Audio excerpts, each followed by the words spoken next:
Hello and happy Victory Monday to all out there. Welcome into the PHLY Eagles show presented by our friends over at Bet365. Find out why it's never ordinary at Bet365. Use promo code PHLY365 at sign up and you can get yourself $150 in guaranteed bonus bets right now. And of course, our friends over at Ace Hardware Home Services. Visit acehardwarehomeservices.com to get started on your next project. Love to see everybody already in the chat here. We are the gold standard of the NFL, Rich Hoffman. We are not Zach Berman and Bo Wolf. They are fresh off of the morning press conferences of Nick Sirianni and Jalen Hurts, and they are currently 35,000 feet in the air on their way back to the Delaware Valley. So we have the honor of filling in today for them. But to all the sickos in the chat, what a day it is, Rich. What a day it is. I'm looking at the chat right now, and Phil said tired and hungover. And Phil, I am with you. It's James, I was talking to my dad, and he was in a Wawa earlier today, and he was like trying to judge the emotion on people's faces, and he was like, people looked happy, but more than anything, they looked exhausted. And it is a little bit of that combo now. Like, I am so satisfied with that win. We're going to talk about this amazing football team. But man, I feel like I've been through the ringer. And it's funny because the football team did not actually put us through the ringer last night. No. That was as easy as Super Bowl games get. It was unbelievable. That was an ass whooping, as CJGJ says, belts to asses. And we'll get into some of the stats about the last two games. But Rich, after that Rams game, it was really nice to put your feet up and just enjoy a thorough beatdown in an NFC championship game and a Super Bowl. That's rare. And it's kind of what led to our headline, our thumbnail here this morning of best Super Bowl team ever. Now, certainly you can make the case that there's been better teams of destiny, of dynasties, of teams that have gone on longer runs. But when you put in and contextualize what they just did in an NFC championship game and who they just stopped in a Super Bowl, maybe the greatest coach ever, maybe the greatest quarterback ever, and the way they handled them, I think there's a strong case to make if you're just looking at single seasons of NFL football, that this team is right up there with anyone. Well, not according to Aaron Schatz, who I think had them as the 77th best Super Bowl team, even though there's only been 59 Super Bowls. No, man, this was unbelievable. I mean, they were completely dominant. James, the last game that they actually lost, not with Jalen Hurts getting hurt and Kenny Pickett having to play the entire game.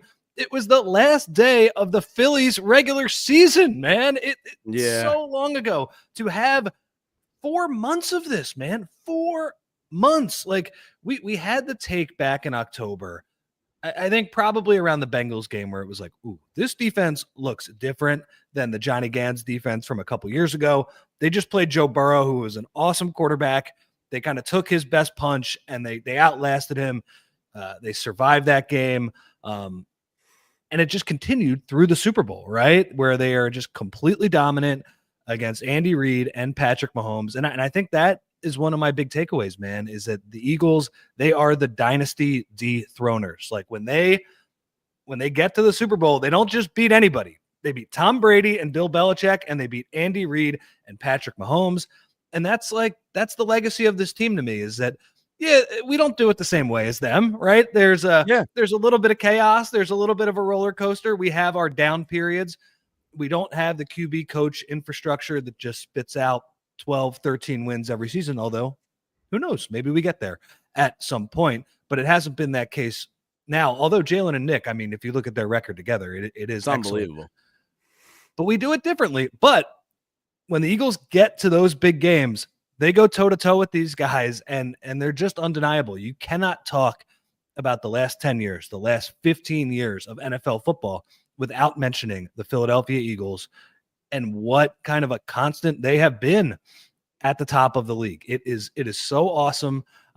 It's very Philly to just not have the like regular dynasty with the QB and the coach, and they rattle off 3 in a row. But like Brady and Mahomes, they played in 3 consecutive Super Bowls at different times. And the only team to beat them both times is the Philadelphia Eagles, and that's awesome. That's so cool. It really is. And, Saquon said it in the locker room last night to John Clark.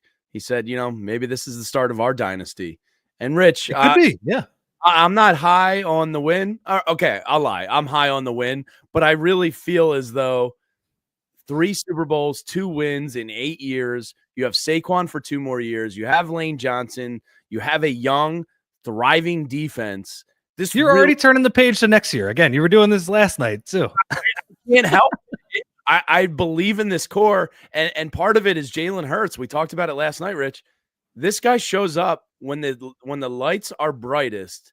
This guy seems to play his best football, and I'm so happy that we don't have to spend an offseason talking about Jalen Hurts and underperforming and losing the big one. This city's psyche, like part of what I was thinking about before the show today was that went a long way yesterday to killing the pessimistic Philadelphia sports fan. Because if they lost that one and it was 2 and 3 years and you lost to Mahomes twice and the Phillies lost and the Sixers are imploding and the Flyers have been irrelevant for a while, the pessimism would have risen to the top. It would have boiled over again. And that win, I don't want to say it changed more than the first one did, but it almost saved us mentally. I think the old Philadelphia hoagie mouth pessimism is dead. And we have Nick Sirianni, Jalen Hurts, and that defense to thank for it. It's unbelievable, man. And I was so dreading having to do the 3-hour post-game show and then today's show if they would have lost. And now we can just mumble about how amazing they are because they really just took that game from the start. It was so awesome. Yeah, man, like I'm speechless. I cannot believe how easy they made it look. I think both of us were pretty optimistic going in. I think both of us predicted the same score, 34-24. So we thought, they were going to win kind of easy. Man, the score was 40-6 at one point. Like that's ridiculous. And Mahomes, there's 6 points. Mahomes got away with one, throwing one past the line of scrimmage, and there was a clear, penalty on another play. So, I wanted the shutout. That would have been great. Yeah. Did you see Xavier Worthy's stat line? It looked incredible. It was like 126 yards, 2 touchdowns. I was like, man, that is the ultimate stat padded, kind of box score there for old Xavier Worthy because they couldn't do anything all day. We'll get into it, but to your dad's point about the town, I took my 2 girls. I didn't have the luxury of sleeping in this morning. I had to take them to school, and I saw a fellow dad friend at the first drop off, and he put down his window and he just started going like, woo, in the school line to me. He was fired up. And then I took my other daughter to school, and the headmaster of the, it's a preschool. She said, oh, man, every kid looks absolutely exhausted here this morning because I'm sure parents let the kids stay up a little late last night. So, yeah, your dad was spot on. It's a tired town, but it's a absolutely happy town. Everybody's got their Eagles green on. And if you want to get some great merch, we got it going on at the All PHLY locker room. So go to allphly.com. There it is, the gold standard collection. I was rocking the world effing champ shirt there, and I got a couple. As was I. Where did I wore it again this morning? People were like, "Where'd you get that already? Where'd you get that?" I was like, allphly.com, of course. So check that out. But it is. There's nothing like this town, Rich, when they win, when anybody wins. But it's super special when it's an Eagles win. So let me shout out the sickos too, because I thought about kind of. Bo and Zach are with you guys every day. We fill in when necessary, but we've been a part of this as well. And I was just thinking about, how like a title run brings people together, James, and doing this job, which is different from my old job, which was just reporting on the team. I covered the last Super Bowl. I was live in Minneapolis, but I wrote a story about the Philly special that night. I wrote an oral history about the Philly special, and it was an amazing memory. But this was almost cooler because we saw people in the chat and people we have interacted with for over a year now, just enjoying it. And like, this isn't a guarantee. When you put all of your time and your energy into a football team, and I just felt so happy for the people who have been here just every day with us, rocking with us, helping us do our job. You know what was funny, James? The thing that stood out to me it was the draft night show. It was night 2. I was doing it with Zach and Bo, and Bo was getting loopy. He had to go lay on the couch in the other room. It was when the whole Zach thing started. He was breaking the news, Leadfoot Berman. He was driving to the facility afterwards. But I just remember like looking at the chat when Jalen Hunt got drafted. We were on maybe hour 6 of the show. It was crazy how he just kept trading back time and again. It was like a bit. He was trying to keep us on the air as long as possible. Dude, we had hundreds of people in the chat, and it was awesome. And to see all of those people rewarded for, people who were there with us in April and even in the summer and earlier in the season, it's awesome. And on top of that, Jalen Hunt, the guy who we thought was like the project of all projects, he's making plays in the Super Bowl, man. He was playing safety in the Ivy League 2 years ago. So, I mean, it just goes to show what an amazing team this is, what an amazing job Howie has done with the team. And I would just say there's no fan base that deserves it more because people are just absolutely rabid here. Yeah, if you had told me that Jalen Hunt was more of a contributor to this team than Bryce Huff, the key offseason signing, I would have told you were absolutely bat-esque crazy. But there it was. The guy was making plays. You see the athleticism from him a lot out on the field. You can see why, the Eagles fell in love with the potential of this kid. Truly, truly amazing offseason. And Rich, it was said last night, and it's been bouncing around my brain cage all morning. I forget who said it. Maybe it was you. Maybe it was Fran. Howie Roseman is the best GM in sports because not many GMs and franchises are able to fail. I don't want to say as regularly because when you have a Carson Wentz kind of implode after getting that contract, what happened last year with Nick Sirianni and the coaching staff, like they crumble at points and they rebuild like the freaking Phoenix coming out of the ashes, like nobody I've ever seen before. And I think that goes to, as AWOG says in the chat, Howie. He's the best GM in sports. I really feel confident saying that.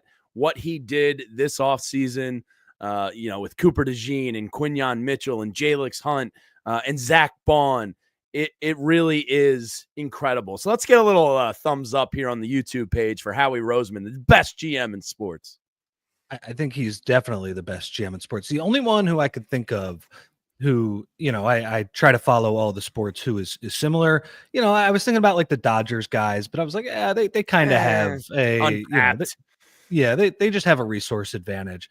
The guy that I was thinking of is Sam Presti, the Oklahoma City Thunder GM, but he hasn't won anything. Yeah, they haven't won anything. Howie's won 2. So I think he is unquestionably the best GM in North American pro sports. And look, James, the Eagles, this goes along with it.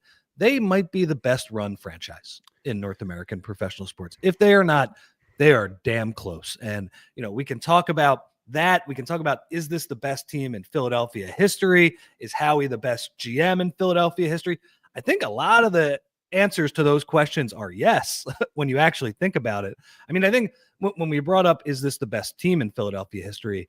I thought Cuz last night was very instructive because he's somebody who has been around. He's older than us. I don't think that's a secret. He's been around. He's seen a lot more bad stuff. He's heard about a lot more good stuff. And he right away was like, "Yep, best team I've ever seen." Yep. Yeah. I mean, like, it's right. it well, that really settles it for me.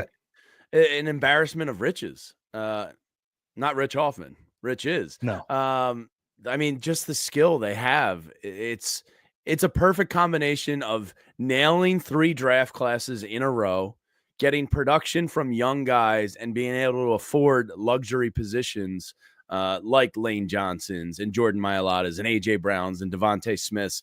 There's a stat I have in my notes that we'll get into about the Eagles cap situation next year. Jalen Hurts, I believe, is the only guy. I'll have to find it off the top of my head. I read so much this morning. I've just been like freebasing as much Eagles content as I can get here. I think Jalen Hurts is the only guy with a north of $18 million cap hit next year. So like when you contextualize all of the moves and hitting on draft picks and the extensions, and yes, you got to bring back Zack Baun, and hopefully you don't lose a Milton Williams. It's really, really set up for a special run here from the Birds. So it's really special stuff from Howie in that front office. Yeah. One other point I wanted to make, because I did not make it on last night's podcast, the Jalen Carter sack of Matthew Stafford on third down, that now goes down as one of the biggest plays in Philadelphia sports history. Was that the facepalm one? Or No, that was the interception? Oh, the Stafford. The Yeah. Okay. All right. 3 weeks ago, Stafford in the snow against the Rams. One of the most important plays in Philadelphia sports history. Very similar to the last Super Bowl too, where the toughest game was the home divisional round game in the cold, had to make a defensive stand down by the goal line, and Jalen Carter won that game for them with that play. It was looking really bad. It was looking like, Jamie, it's just like that would have been an all-time collapse if Jalen Carter doesn't make that incredible play. Instead, we're talking about the dynasty because Jalen Carter did make that play. And he got to the quarterback on the next one to force the throwaway. I just wanted to give him credit for that, because I've been thinking, like, man, the margins can be so thin in this sport. And the Eagles, they didn't make the margins thin the last 2 weeks. They beat the absolute crap out of those two teams. But man, what a big play by him. Yeah. Sirianni's buzz cut says, Jamie, thanks for apologizing for Sirianni last night. I got that one wrong, and I will always try to hold myself accountable. Coming up on the other side, though, Rich, I watched a lot of TV this morning. I watched a lot of national media pundits talking about the Eagles, and there's something that really chaps my ass about the way this game is being talked about already. We're going to take a quick break, tell you about our friends here at PHLY, but on the other side, I'm going to tell you what's been bothering me all morning long. But let's tell you about right level first. Tease right there. And that's our friends at Bet365. I pulled up my app this morning, and it was a beautiful thing, because Bet365 says it's never ordinary. Well, when you cash a plus 1,400 ticket, it's not ordinary, because I bet the Birds with my bonus money from when I signed up last summer. I took them to win the NFC Championship at plus 750. I took them plus 1,400 to win the Super Bowl. So my account is plumpy and juicy thanks to the people over at Bet365. There's over 90 million users worldwide. They've perfected live in-game betting, and they have the best early payout offers in sports. Now I got to take those winnings and apply them to the NBA or March Madness coming up. They got great things going on, like NBA tip-off Tuesdays, slam dunk Saturdays. You can find out why it's awesome. Slam dunk Saturdays, if your parlay bets totaling $20 or more on NBA Saturday games, you can get up to $25 in bonus bets. Download the app, use code PHLY365 when you sign up, and whatever the moments, it's never ordinary at Bet365. Win or lose right now until February 12th, you new customers can get $150 in bonus bets when you bet $5, win or lose. Sign up, use that code PHLY365, deposit $10, and place a bet for $5 to get $150 in bonus bets if your bet wins or loses. Bonus bets can be used on spreads, totals, player props, futures, and more. Whatever the moment, it's never ordinary at Bet365. Must be 21 or older and physically located in PA. If you or someone you know has a gambling problem and wants help, call 1-800-GAMBLER. And James, now it is time to talk about our friends at TrueMark Financial Credit Union. Did all of that holiday shopping leave you with a credit card balance that's weighing you down? Well, if that's the case, think about this. What if you could pay it off faster and with zero interest until 2026? It's true, because TrueMark Financial is offering zero interest on balance transfers for 12 months, so all your payments can go toward reducing your balance and not just covering the interest. Here's the play. Transfer your existing balance from another institution to a TrueMark Financial Visa credit card and take advantage of this amazing offer. But this amazing offer, it runs out pretty soon. You have to apply by February 28th. So whether you're interested in earning rewards, cashback, or simply prefer a low rate for everyday purchases, with TrueMark Financial, you can choose the credit card that best fits your financial needs. Visit TrueMark.com/compare for full details and to apply today. TrueMark Financial, federally insured by NCUA, an equal opportunity lender. Terms and conditions apply. All loans subject to approval, and a 3% balance transfer fee applies. Standard rates apply after the promotional rate. This is the PHLY Eagles podcast presented by our friends at Bet365 and Ace Hardware Home Services. To get started on your next project, visit acehardwarehomeservices.com and use code PHLY365 when you sign up at Bet365 and find out why. It's never ordinary at Bet365. All right, so I watched a lot of NFL Network this morning, Rich. I watched a lot of ESPN. I rewatched some of our post-game show, and I gotta be unbiased here. I think our coverage was the absolute best. But the national pundits, here's what's driving me nuts. A lot of talk is about Patrick Mahomes. I've never seen Patrick Mahomes play so poorly. I've never seen him look this bad. I've never seen... Nobody ever tied it to the Eagles' defense. It was like a stunned... Oh my God, I've never seen him play that bad. Yeah, he played that bad because the Eagles defense put him in absolute hell. Nobody tied the two together. It was just like, oh my God, Patrick Mahomes was human. I wonder why. Maybe it's because the defensive line was in his pockets all night. Maybe it's because the secondary had his receivers on lockdown. Maybe it's because Zack Baun was in Travis Kelce's grill all night. Maybe it's because he had nowhere to go. He played poorly because of the Eagles' defense, and nobody seemed to mention that. It was just like, oh my God, he played bad. Yeah, he played bad because of the Eagles' defense, and it was driving me nuts all morning. Totally agree. And I think what's nice about this Eagles win is we can get back to like normal football analysis where we just judge the team instead of just taking the resume of the coach and the quarterback. Right. There are 22 players in the game. There are a bunch of subs. Again, like the Eagles had the better team, James. And, I know that the 79th best Super Bowl team probably doesn't register to some of these people. But no, I mean, the Eagles defense, I was saying it last night when we were watching the game together. I was like, yeah, Mahomes is playing poorly, but it's because the other 10 guys on the Chiefs are getting dominated. Like there's nobody open. I'll give you a perfect example. On the Cooper DeJean pick 6, if you look at the back end of that play, Mahomes is trying to throw the ball to, I can't even tell who it is. You know why I can't tell who it is? Quinyon Mitchell is all over the guy. It would not have been a completed ball if Cooper doesn't step in front of that play. And it was the story of last night's game where the defensive line was wreaking havoc. They were getting to the quarterback. They did not have to blitz at all to have like a 50% pressure rate when the game was close. Just insane stuff. But the coverage was so sticky on the back end, and it seemed like the Eagles didn't do anything tricky. They just played their normal cover 4 with their zone match rules, and they just did it better than the Chiefs. Again, it was funny that, people are dumping on Mahomes today, and that's fine. There's a little bit of schadenfreude when the Chiefs finally lose. I understand that to an extent, but the reason he played poorly is that the other guys were getting their butts whipped by the Eagles. The Eagles didn't blitz once. Conan in the chat just said that. They didn't blitz once. Steve Spagnuolo was blitzing left and right because they knew they needed to, because the Eagles offensive line is great.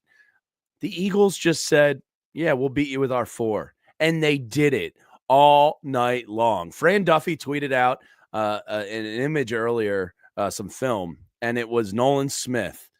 Nolan Smith is going to continue to get better. I think this kid has just scratched his surface. But it was a play, and it was a run play from the Chiefs. I believe they had 7 rushes, the Chiefs, if I'm not mistaken, off the top of my head, for like maybe 19 yards or something. They just shut the run game down, and then they were in, Mahomes' face all game long. But it was Nolan Smith, and it was a run play, and a guard was pulling on the play, and Nolan Smith just laid a shoulder into him, and the dude went into another universe, and it ended up being like a 1-yard loss on the play. The defensive line last night just absolutely ate the Chiefs alive. It was really, really cool stuff. The more and more of these film grinders like Fran and other people are putting stuff out, the more you just see how dominant that defense was last night. I didn't see the Fran video, but it's reminiscent of how these playoffs started with Nolan Smith jacking up Elton Jenkins on that first play against the Packers, and it was a clean hit, but the guy was out of the game because Nolan Smith, who was an undersized player, was playing so physical and just nailed him. And it's funny in the like the behind the scenes videos that the Eagles put out, Jamie, Sirianni showed that first hit against the Packers the next week and was like, yeah, this is what we're looking for. Physical play. And it was kind of funny because they were almost like celebrating an injury, which was like kind of funny, but it was a clean hit. It was like a clean hit, and it was like setting the tone. And that's what the Eagles did last night. And I'm really happy to, like, that Chiefs team was not that good. No, that Chiefs team was not that good. And the national narrative on them that the AFC was good. The AFC was not that good, man. Not that good. I think Buffalo and Baltimore were probably better. But they would have gotten smashed by the Eagles too. Like maybe they would not have gotten smashed to the same extent that the Eagles, but the Eagles are beating both of those teams. You know how I know that, James? They played Baltimore in Baltimore and they killed them. They killed them. They dominated that game. Again, the AFC, they had good quarterbacks at the top of the league. Like, they had some of the best QBs in the league, but the sport is about more than the quarterback, man. And those rosters, they didn't add up. Like, when Mac Hollins is making plays over the Chiefs in the AFC Championship game, that might have been a sign that, hey, when Devontae Smith gets his one-on-ones against these guys, he might do some damage against them. Oh, did you see the screenshot on the Devontae touchdown? It is A.J. Brown. So Devontae's streaking. He's at like the 10. He's got like 2 steps on his guy. A.J. Brown is back at like maybe the 25, and he has his hands up like touchdown before the ball is even thrown. He just knew that was going to end up in 6 points.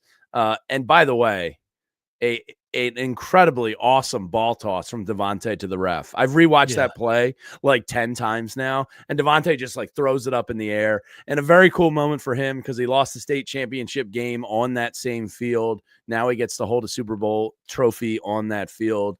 What a play that was. That was the moment, like, you knew it was over. I kind of felt pretty good about it after the Cooper DeJean pick 6, but that Devontae play was special. In retrospect, it was over. Honestly, the first couple drives when you saw, how they were getting to Mahomes, and Mahomes wasn't converting those third downs because he had nobody to throw to. Now, we didn't feel that way in the moment. Me especially, I didn't feel that way in the moment because I wasn't satisfied until the fourth quarter. One other cool thing about Devontae, I thought it was notable that both he and A.J. Brown, both after the NFC Championship game and after the Super Bowl, they were the guys who did the Gatorade bath for Nick Sirianni. It's clear that both of those guys really like Nick Sirianni. I don't know if it's just that Nick is a wide receivers guy. Maybe he's spending more time in the wide receivers room than any other room. I mean, I know AJ, he really likes Nick. Nick had AJ's high school jersey. Yeah, I was going to say Nick for the day after with the AJ. Yeah, Starkville. But I think that's. I think back to last year after the Seattle game, Nick kind of falls on the sword for Jalen and AJ freelancing and that late interception. And then AJ comes back and defends him a few weeks later and saying, like, no, that was our fault. And he kind of fell on the sword from us. Anyway, I thought that was a cool moment to fast forward that and see that those guys like AJ Brown really loves playing for Nick Sirianni. Same thing with Devontae Smith. It was pretty cool. Yeah, very cool stuff. Now, Jason Stark is one of my favorite people ever in sports media because he puts things in terms of historical context as well as anyone. And this little blue sky from Jason Stark found its way onto my timeline today. Here you go. Teams that have won the Super Bowl and conference championship game by 18 plus points in the same NFL postseason. And when we say, is this one of the best Super Bowl teams ever? Something like this backs it up. There's 4 teams in the history of the NFL that have won both of those games by 18 plus points. The 1984 49ers, the 1985 Bears, which a lot of people say is the best defense ever. Yep. The 1989 49ers, another pretty good team. 2024 Philadelphia Eagles, something that has not been done, Rich, in almost 3 decades in the NFL. That Eagles team went out and did. And it was really good for our anxiety levels that they did it in this fashion. But that is how dominant and how special what that team just did. I mean, it felt like a 1980s Super Bowl, Jamie. Sometimes running and defense.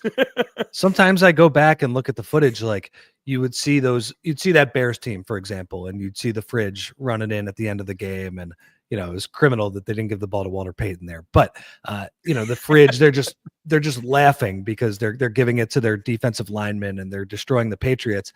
And I'm thinking, like, man, Super Bowls are much more stressful nowadays. I'm just banking on these two last Eagles Super Bowls before this one. I'm just like, man, that was a stressful, awesome game for everybody to watch.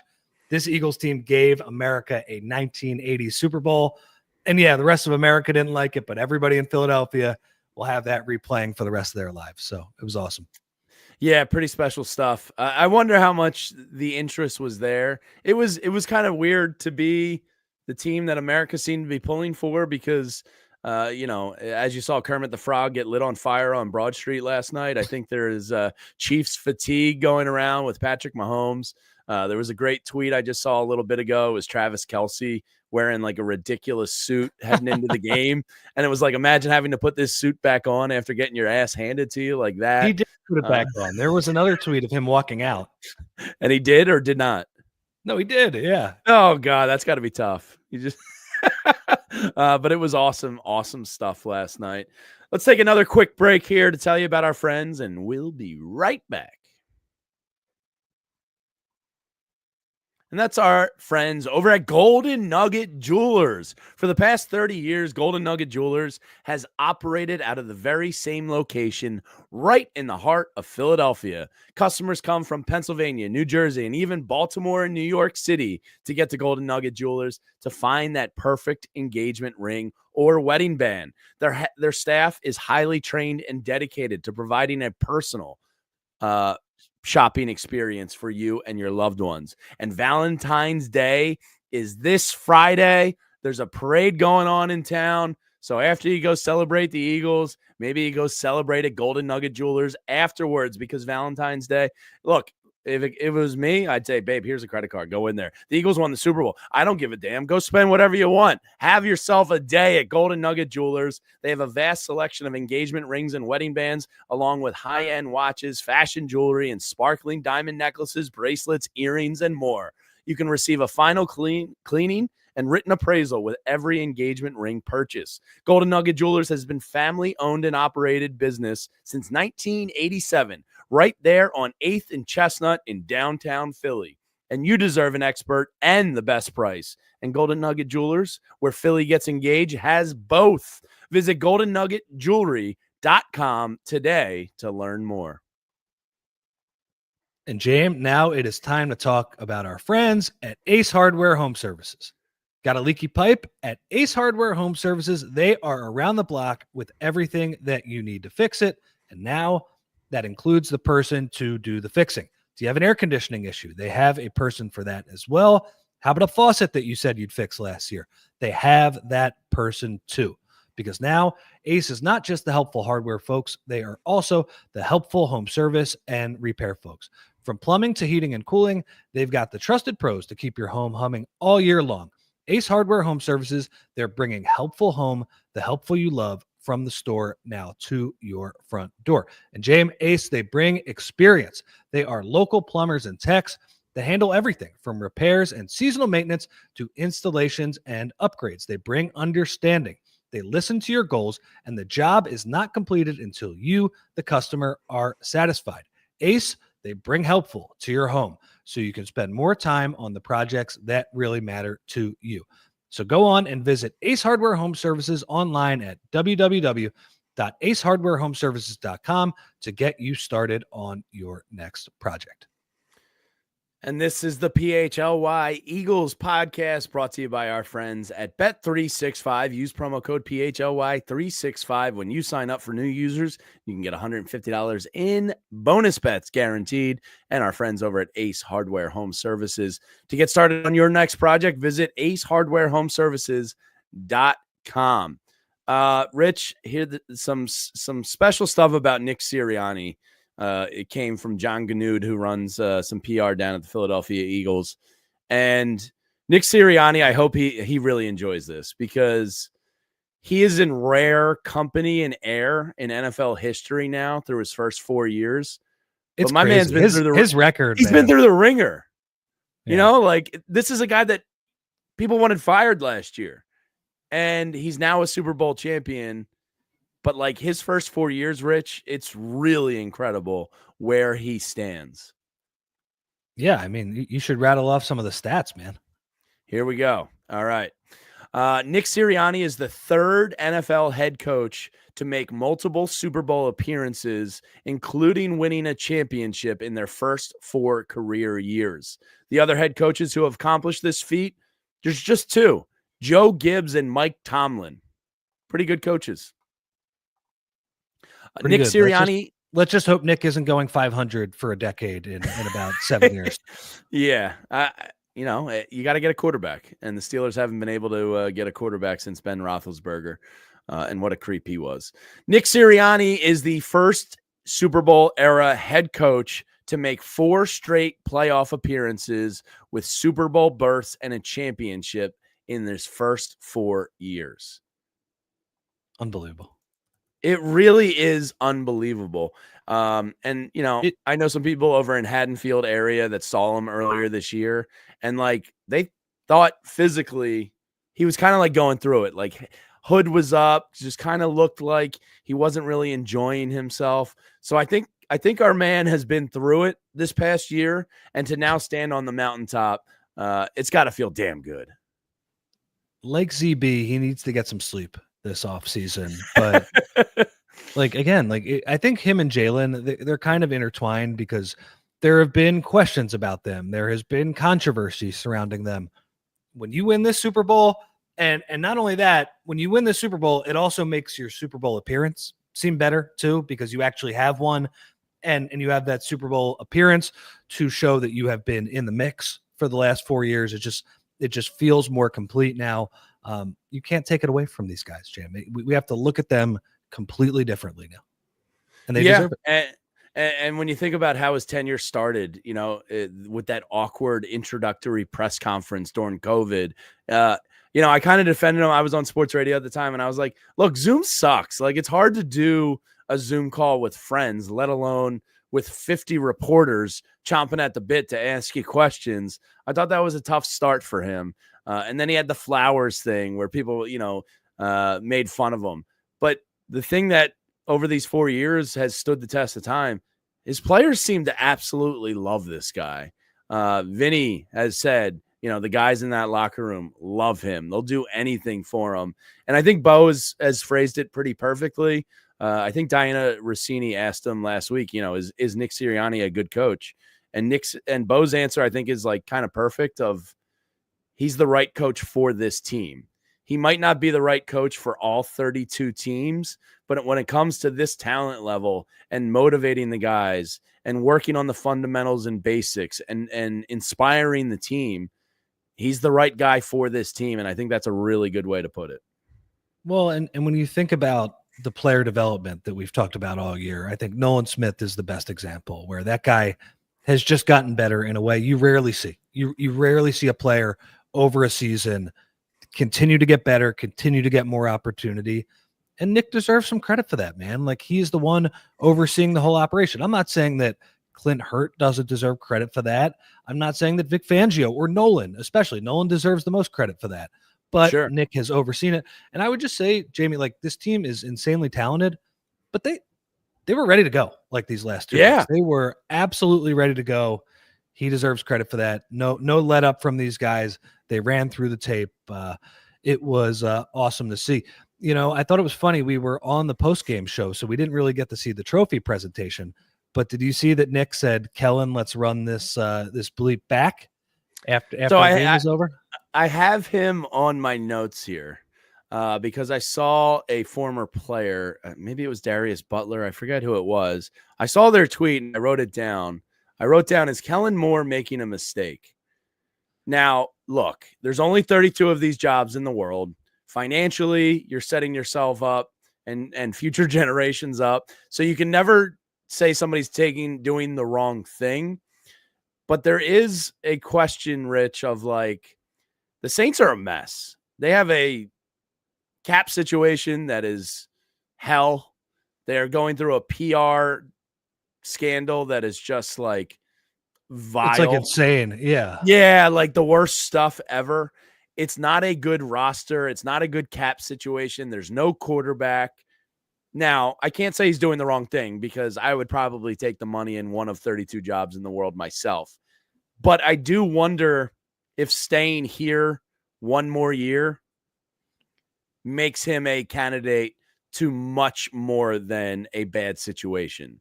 And I really think the Saints situation is a bad situation. Vinny kind of hit us with it last night when it came to players and him taking the bag to go to Tampa Bay, and how there was always a part of him that kind of regretted not staying here for less money. And I think the players are going to find themselves in this situation. And I think Kellen Moore kind of finds himself in this same situation. I do kind of wonder if 5 years from now you put the truth serum in Kellen's coffee and say, did you make a mistake? So I'm curious how that plays out. It's one of those things that we don't know what the right answer is, because, you look back to somebody like Bobby Slowick last year. Bobby Slowick, Texans offensive coordinator, was like the hot name. He was somebody who I think a lot of Eagles fans were pining for. Some of that under center play action Stroud was doing in the playoffs looked like he was the next wonderkin from the Shanahan coaching tree. Well, he's out of a job right now, James. He's not even an offensive coordinator anywhere. So, maybe Kellen Moore and the Eagles have another great season next year, and maybe he would have gotten a better job than the Saints, but he is taking the bird in the hand. I will say it's not a good job. I completely agree with you. Yeah. It's going to take quite a rebuild. I hope he would get, a very long contract and some decent runway, because they have a lot of stuff to work out there. It's a great question. And the thing is, we don't know what the right answer is right now. I don't blame him for taking it, because I think most coaches believe, like, just get me in there. I'll fix it. I'll fix it. I'll set my culture. I'll call some good plays, whatever.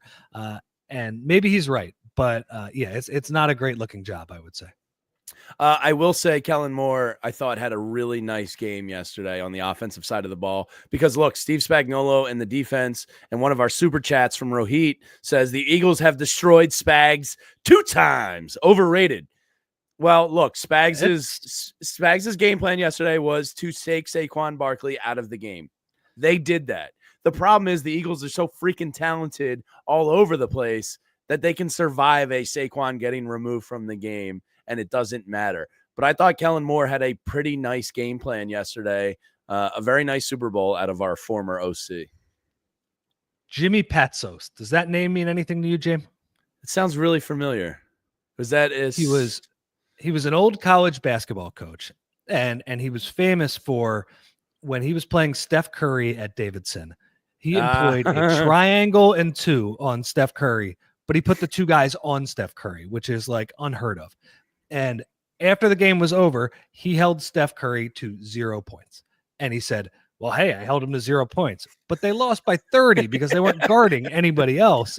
And I thought it was really funny that Spags, basically, he took Saquon out of the game, and Saquon, lost in all of this madness, should not be that Saquon Barkley, the Chiefs scheme to just take him completely out of the game, and it made everything else so much easier. You get the one-on-ones. I mean, on that long Devontae touchdown pass, first off, great call by Kellen Moore and Jalen Hurts. Whoever dialed that up, they were thinking run. They thought Eagles are going to pound the rock to try and end this game. And the Eagles said, you know what? We're going to make the kill shot right now, because we're going to stick it in Saquon's chest, pull it back. Devontae against Jalen Watson, one-on-one, long touchdown. As you said, nice toss to the ref afterwards. But Saquon was at the center of it, right? They completely schemed to take Saquon out of the game. They did that. Nice job, Spags. But you didn't really do a great job, because the Eagles, you said, Jalen Hurts, passing game, you got to beat us. And Jalen Hurts said, okay, we will. Sure. Yeah, absolutely. He made it look pretty easy. He did. So Kellen Moore, good luck in New Orleans. Thanks for the Super Bowl. It'll be interesting to see, who the next hire is for OC. Another super chat Nick's here. Got the juice, man. Yeah, maybe he's got the magic touch here. Another super chat from Barrett Roth says, dominant Eagles D still needs a nickname. Latest idea, Bird Dogs. Super Bowl underdog winner again. Georgia Bulldogs, Knicks dog mentality, and Birds playoff let's hunt theme. Unbelievable performance last night. I don't hate it. Now, I do own some Bird Dog shorts, so a company does exist out there. And the Bird Dog, because I'm a Shark Tank fan. I don't know if you ever saw the Bird Dog episode of Shark Tank, Rich. But they're like, but I love Shark Tank. It's worth looking up, because these guys were like Harvard kind of D-bags and came out real cocky, and the Sharks just absolutely hated them and like shot their whole business model down. And they were like, yeah, the bird dog's the guy that gets in early in the morning, has a 30-pack of beer, and takes care of his work, and is the life of the party. And then they like went on this whole bird dog kind of like mission statement. And So wait, it's they a good didn't buy episode. into bird dogs? Oh no, Mark Cuban like roasted them. But it's a And successful company now, right? super successful. The Sharks missed out, and now they're marketing. Not the first time Mark Cuban's missed out on something. Yeah, like I got a pair of shorts once from him. Inside the box, it was like, Mark Cuban said we were a failure. So they turned it into like their marketing ploy. So bird dogs, I don't hate, but it does exist as a company out there. I don't know. They still sound like D-bags, honestly. From what you've told me. So. They absolutely are. They absolutely are. Anyway, you're right, though, that this defense does need a nickname. Legion of Zoom, I see in the chat. Well, did you see last night, James? I was like listening to some of the podcasts and I was watching a lot of the videos. It seemed like some of the older players, like Brandon Graham, Lane Johnson, the guys who are 2-time Super Bowl champs now, both Utah, of those guys. Give me two, Utah. Brandon Graham, absolute Eagles legend, Philadelphia sports legend, and Lane Johnson, Hall of Famer. Like just not even a question. Those Rich, guys were hitting on my notes here. I have a Lane Johnson topic I was about to throw your way, but continue your point. We didn't even talk about him last night. Like, he's a guy who, when he does well, we don't even mention him because his job is just to make sure that Jalen stays upright and the defensive end across from him does not get mentioned. That happened last night. Lane is unbelievable. But you could tell that the young guys were turning up on the other side of the locker room. Like there was an age gap. There was a difference. Jalen was doing all of his Jordan poses, but you could tell like the Nolan Smiths, like those guys were having fun. Those guys are guys in their young 20s. You did sort of see the generation gap a little bit. It's Absolutely. funny, James.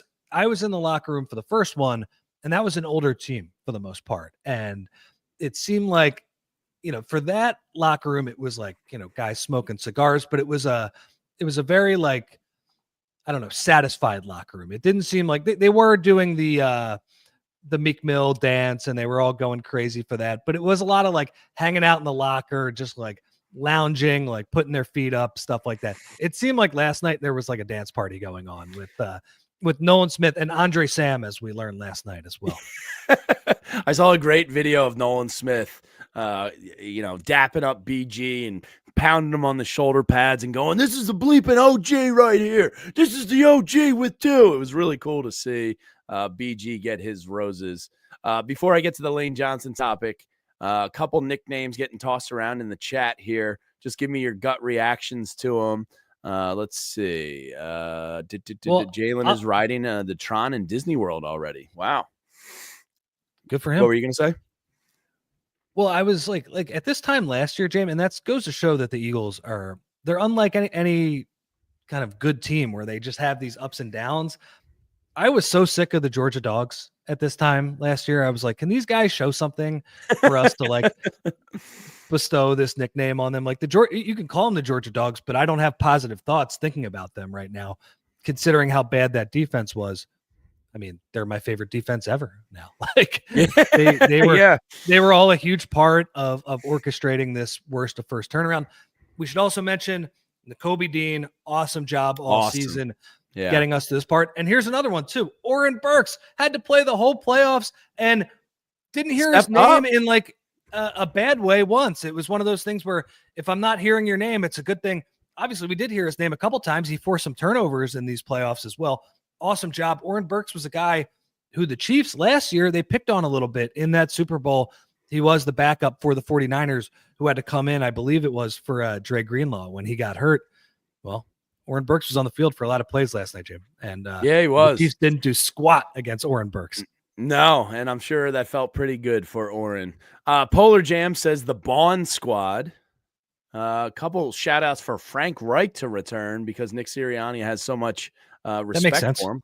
Sure, why not? I don't care. Our defense hits I don't care. Yeah, offensive coordinator next year. Who cares? Yeah, who cares? Yeah. You want the job, Rich? Our defense hits so hard they should be called the Legion of Boom. We got the Green Inferno, the Legion of Zoom, Fang Green. Fang Green's getting some love. I like that. Yeah, Fang Green's not bad. AJ says the Green Inferno. Grace Min says the No Fly Zone. Baldy has a great nickname for the defense called the Filthy Five. AWOG says the Birds of Prey. Chase Daniel Plainview says Clinton Hurts Nasty Boys and the D-Bag D-Backs. INS says the Jalen Carter Experience. The Green Machine. Yeah, some good nicknames flying out. Midnight Hour or Birds of Prey. Midnight Nightmares. Green Biscuit. Fine Wine and Spirits. Bird Dogs. Jersey Jalen's. Jersey Birds. And Scrapple Turnover. Yeah, I like the creativity. Well, I think this core is going to be around for long enough, James, that we'll have a couple more years to workshop these nicknames because I don't think they're going anywhere. Yeah, no, it's pretty special. Now, what I wrote down about Lane Johnson here, Rich, I'd love your opinion on this, and people in the chat, hit that thumbs up button. Tell a friend or family. This week, we're going to have great coverage. We're hoping to get Vinny on a parade float, maybe with some content coming out. So it's going to be a big week for us here at PHLY. So if you're not subscribed to the channel, subscribe to the channel now. Tell a neighbor, tell a friend, tell a family member. This is the place to be. It's a great kick-ass community, and I can't wait to celebrate with everyone all week long. All right, Lane Johnson, two-time Super Bowl champion, the undoubted best pick of his draft class, and goes number 4. And thank you, Miami, for taking Deion Jordan because I was positive Chip Kelly was going to take him if he was on the board. We have Chip Kelly to thank for Lane Johnson, which is the irony is hilarious. Is Lane Johnson the greatest Eagle ever? Oh, wow. I don't know if I have. Now, Reggie White might be the best individual player. But you're talking career plus player, right? Like the impact, but also Reggie won in Green Bay. Also, what he has accomplished. He's going to be Canton bound. He is a Hall of Famer. I don't think there's any denial there.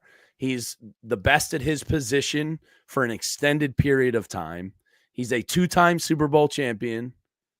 I think there's a really, really strong case to make that Lane Johnson will be the greatest Eagle ever.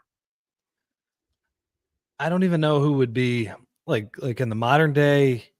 You'd probably say Dawkins. But Doc didn't win anything. Dawkins and Kelsey are the two that come to mind. But now Lane has Kelsey two. Won. Yes, one. I mean, you can go back into Chuck Bednarik, maybe. Yeah, I mean, Concrete Charlie. I grew up hearing about him from my dad, the legends of him. I can't say I've crunched the Bednarik tape from Connie Mack Stadium, but again, playing on both sides of the ball, it's pretty impressive. Yeah, I mean, he might be. I think you're convincing me right now. It's not really. I talked about all the superlatives last night, James, and you just threw another one on me.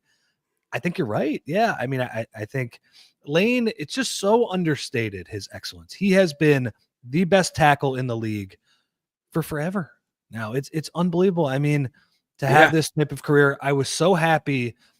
You know what? The best moment of last year when they lose to Tampa, the only good moment from that post-game locker room, because you have Lurie, he hugs Jason Kelsey, he hugs Fletcher Cox. Their careers are over. We have no idea what's going to happen with Nick at that point. We have no idea what's going to happen with the team, the defense at that point. The only good thing that I remember, I did the newsletter the next day, Lane was like, I'm playing for a few more years. And thankfully we got that last night. He says, no, I'm going to play next year too. We're going to try and win another trophy. He's been such an amazing player for such a long time. Yeah, I hope there's 2 or 3 more years left in the tank. I hope it's not just one. I don't want to talk about the all-time best Eagle hanging it up after next year, but it's great he's back. He appears healthy. He had that nagging ankle thing for a long time, had a couple surgeries on it, but that seems to have dissipated and been corrected. So that's pretty good. I hope he can give us 2 to 3 more years because he truly is Canton bound. Him and Fletcher Cox, I think, are going to be enshrined there, and he's really a special player, man. It's awesome to see. It's part of how Howie games the system, where he thinks, okay, if we're terrible once every 5 years, it's not ideal, but at least we get a top draft pick and we have a chance to hit on those. And the 2 times that the Eagles have been, well, there's been 3 times since Howie has taken over, but one of those was Wentz, and obviously that really helped them win their first Super Bowl. So I shouldn't really bag on that right now. But the 2 that come to mind right away for me, James, are Lane Johnson in 2013 and then Devontae Smith in 2021 after bad years, right? They get into that top 10-ish range and they come away with 2 absolute studs. To your point, maybe the most accomplished, greatest Eagle of all time. And then just an awesome player who, is making plays in the Super Bowl, an awesome team guy, a guy who signed for a long time here. Nice job by them. And Chip Kelly, somebody pointed out in the chat, Zach Ertz was the 2nd-round pick that year. What a draft from Chip.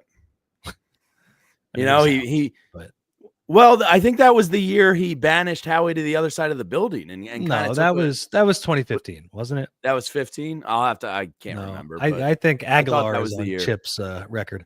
By the way, Chip being the highest paid coordinator in football, what did he do to deserve that? The Ravers.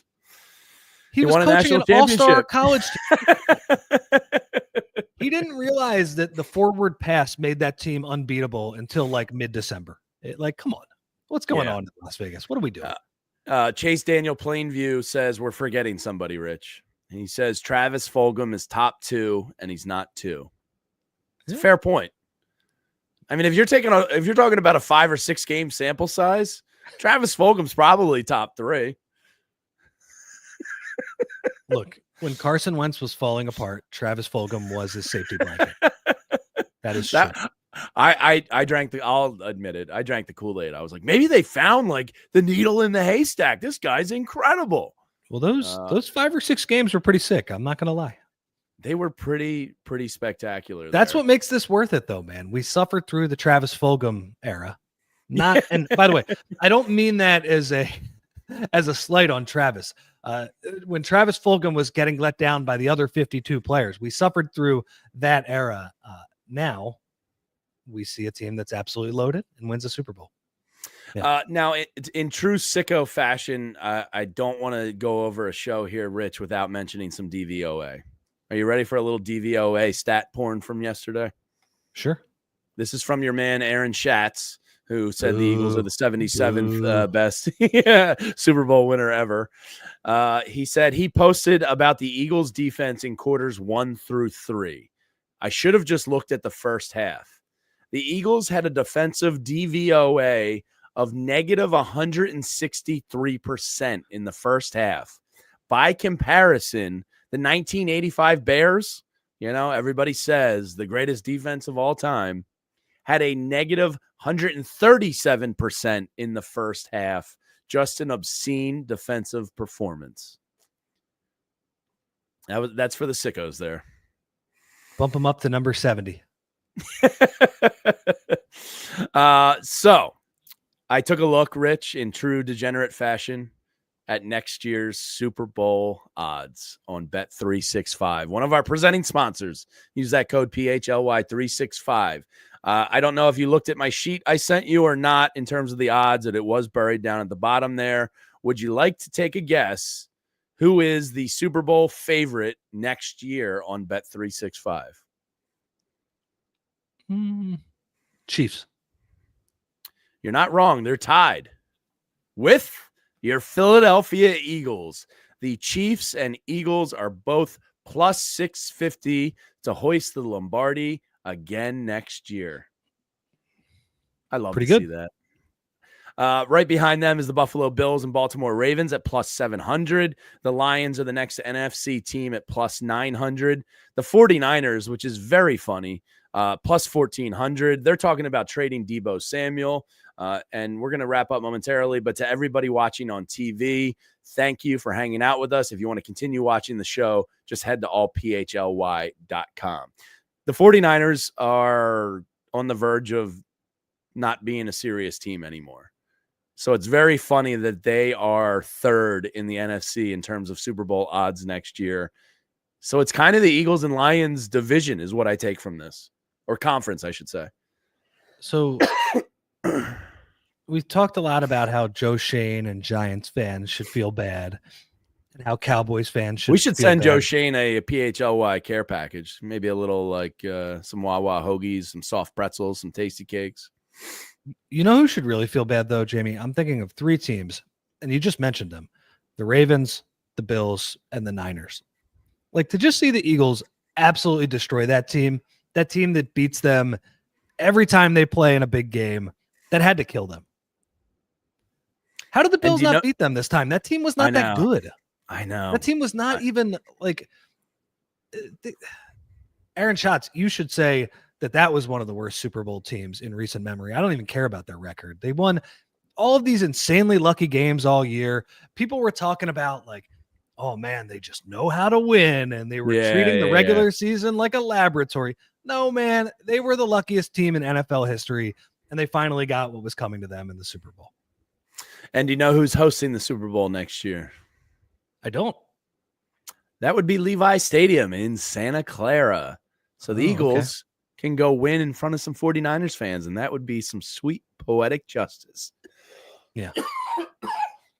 My voice. I got to say, we're over the hour mark. As you're coughing up a storm right now, I got to compliment your voice. I thought it was going to be much worse.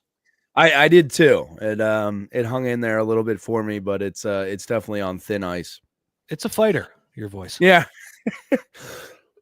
It's been like a month of just I think it was the Rams game that really kind of ruined it, and I haven't really recovered yet in a couple weeks. So I appreciate everybody dealing with my my hoarseness a little bit here.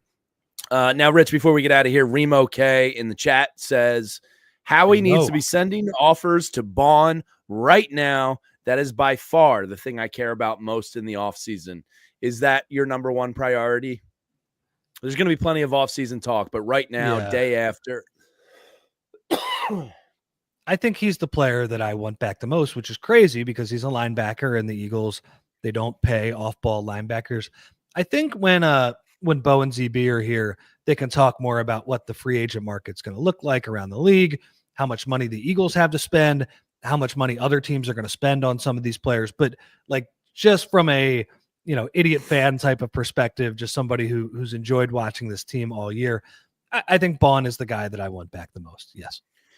Yeah, Milton Williams is close, but I agree. I think Zack Baun is a guy with Nakobe Dean's health. I don't think you can afford to have that drop off. I just think that position matters, man. It does. Yeah, absolutely. With the amount of 11 and 12 personnel and slot and quick dump offs, like, you need to be able to cover. You need to be able to attack downhill in the run game. The linebacker position is really critical to modern football. And Zack Baun, one of the great story lines of this team of this season. Really good stuff. But a lot of guys are going to make some money out there. Josh Sweat made some money. Milton Williams is going to get some offers. But I guess when Myles Garrett's here playing with Jalen Carter, Rich, I mean, that's as good as back-to-back as you can get, right? I'm sure Myles Garrett would love the player. So I tried to get in his face at Radio Row last week with the cell phone ready, like a paparazzi D-bag. You tried to get in his face? He's a big dude. He is huge. He is a physical freak. He had a team of sticking your nose in there. He told me he wished both teams had fun, or both teams win, or something like that. His handler shut me down pretty quick. But I was trying to ask him if he wanted to be in Philadelphia. He was getting a lot of "come to the birds." Ike Reese was yelling at him, and he kind of had a smirk to him. I think the Eagles are a team that's going to be in his top 3 or 4 considerations. How about the handlers like shooing people away? Man, you requested a trade this week and then you went on Radio Row. What do you think people are going to be doing? But Jalen Carter and Myles Garrett are going to look pretty good on a line together. I'm looking forward to that next year. In Howie, we trust. Yeah, absolutely. All right, that's going to do it for us today. A great day. Everybody enjoy the hell out of this. Everybody's wearing Birds fans around town.